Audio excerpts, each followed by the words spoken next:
Welcome to Chia Silver Lining, and I'm so excited because today I have the pleasure of introducing to you a very special person who was introduced to me. So, hi, good morning. Good morning, how are you? Tell us real quick about tell me your name first of all. My name is Alma McCoy, or Rodriguez McCoy. Okay, so Amalinda is good? We can Yes. Okay, Yeah. awesome.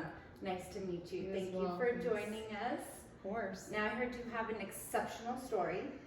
And I'd like to think so. it's important for our viewers to hear your story because I think that a lot of people feel like they're alone in this journey, and I think us better than anybody else can speak the language that nobody else understands. So will you just quickly tell us, I know there's a lot, but if you can kind of give us a little bit about your story, we'd love to hear about it. Okay, well, we'll start with the way past. So my mom and my sister both diagnosed and passed away. I believe my mom was diagnosed at 33 or 34, my sister at 33.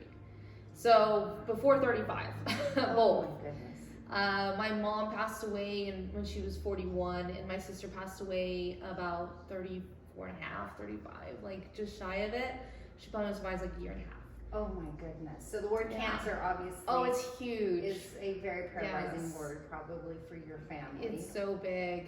And as research continues on, I'm like, okay, maybe I need to be more proactive, find something way. My sister ran marathons, Miss Betty Crocker, she did everything she possibly could. My mom has 5 kids. Wow. I'm the baby, and the rest are boys. So we're all really aware and just trying to be more vigilant about it. Yes, and your brothers are fine. Yes, my brothers are fine. They had genetic testing done just as I did, my sister did. And come to find out, I think my dad's BRCA2 and my mom's BRCA1. So they're both BRCA. Wow, very interesting. Oh my gosh. So you have survived cancer. I do not have cancer as of yet. Okay. I did all, more precaution. I did everything at 30. Okay. My logic is that, or has been, when you have children and you get pregnant, your estrogen is up. And since they were diagnosed at that time, by the time I go from 30 and have a child 9 months later and then breastfeed, I'll be 33, 34, which is kind of the scary age. Yeah. So at 30, I did genetics testing again, and I made a decision to have a double mastectomy. Wow, that is a huge decision. Yes. So you've obviously done your homework and you've done your research. And with Chia Silver Lining, we really aim to try to educate and give resources because it is a really scary process, and we're not all educated in it, obviously. So what resources, I'm curious, would you give to someone else who is going through this for the first time? Honestly, reaching out. I found a lot of help through Facebook. My aunt actually got it, but she was about 50 years old, something like that. She's doing great. But it was on my dad's side, and she was really open and honest with me. It's hard to talk about it first because you're like, am I making the right decision? Half my family's like, you're crazy. That's a big decision to make. You need to just put it in God's hands. I'm like, yes, it's kind of tough. So honestly, what I did is I went through not procedure, but I went through the steps, and it was real smooth sailing. Yes. I met people accidentally who had already had it done. And people that are about to or whatever. It just totally happened on its own, and I thought, well, that's God's way of saying you're moving in the right direction. Yes. But no, honestly, just reach out to cancer patients if you can. So there are actually a next group of people to reach out There's to would be support awesome. groups Support everywhere groups as well. Okay, awesome. Yeah. That's good. Just try to stay positive and trust your gut. Yeah. Your gut is key, I think. So once all this is done, are you happy with everything?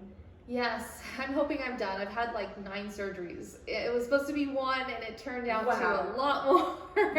Oh my goodness. Oh my gosh, it's been a journey for sure. And you still are like amazing and happy and glowing. And so what can you leave us with today? Because this strength is what we need for everybody going through something. Probably after like my 4th surgery, because I've had scares after scares, right? So after the 4th one, I had already signed up for a half marathon, and I had the surgery in June or July, and the half marathon was scheduled in October, and I was like, I'm doing it regardless.